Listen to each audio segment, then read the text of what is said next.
Search and rescue efforts remain stopped at the site of the deadly building collapse in Surfside, Florida.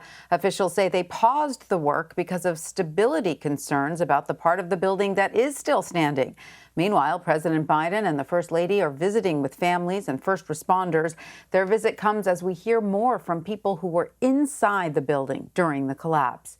Here's a voicemail. One woman left her brother after a loud crash woke her up. Oh my God! What the hell? Oh my God! Yanni! The whole site is moving on. As we learn more about those impacted by this tragedy, we are also learning about the large Jewish community who calls this area home. For more on this, I want to bring in Mark Freedman. He is the interim president and CEO of the Jewish Federation of Broward County. Mark, welcome. Thank you for joining us.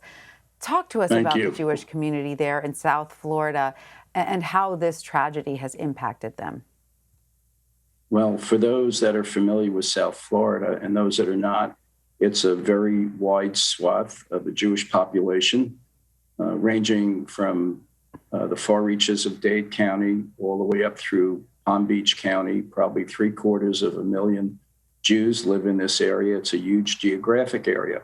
But when it comes to this particular disaster that occurred just a week ago, there really are 0 degrees of separation. There are families that have been impacted here in Broward County, which is about 25 miles from Surfside, as well as in Palm Beach County. We keep hearing stories. Our donors, our constituents report into us that they knew a family directly that was impacted, or they knew a family that knew a family. So we keep hearing these stories, and it really is just such an immense tragedy that is impacting every part of South Florida and beyond. We have seen an Israeli search team helping with rescue efforts, and an Israeli first responder team also sent people to talk to families waiting to hear about loved ones, trauma counselors to help with survivors. How have you seen this community come together in this time of tragedy?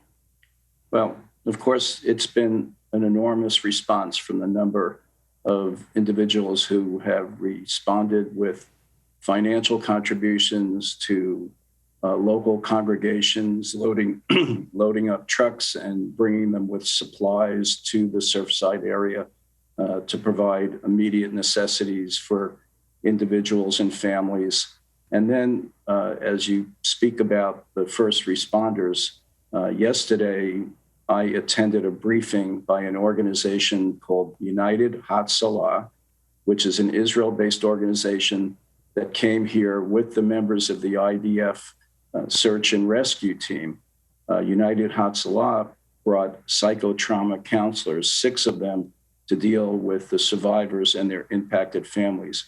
And we heard extraordinary stories of resiliency, of anger, of desperation, of hopelessness, but also we heard through this, and the major contribution that I believe United Hatzalah counselors were able to bring comfort and solace. They know that they can't help find the loved ones that are missing in this disaster, but they are bringing with them the ability to help the survivors and their families cope with an extraordinarily difficult situation that most of us couldn't even possibly imagine.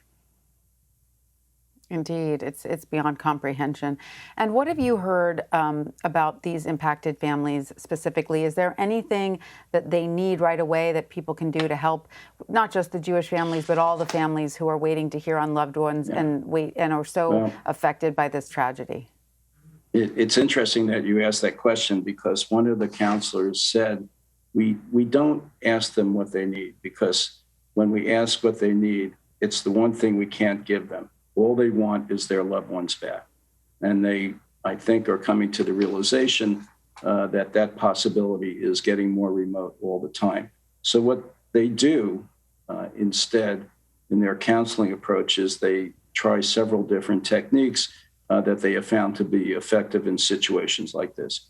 One is to give the survivors and their families something to do, whether it's simply working on a crossword puzzle or having them contact a friend, just something that will attempt to focus their attention away from the situation that is directly impacting them, even if for a few moments.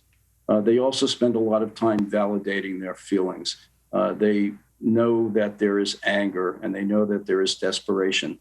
They don't try and mitigate that, but try and channel it into ways that they're able to cope. And finally, many of the survivors and their families, they just want to be paid attention to. They want to be heard. They want the most accurate information possible.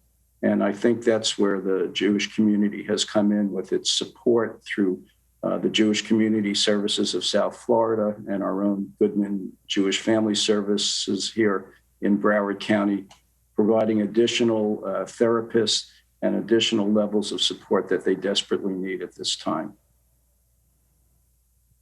Mark Freedman, thank you so much for joining us again. Our hearts go out to everyone waiting to hear on a loved one. Thank you for being with us. Well, we thank you for giving us the opportunity.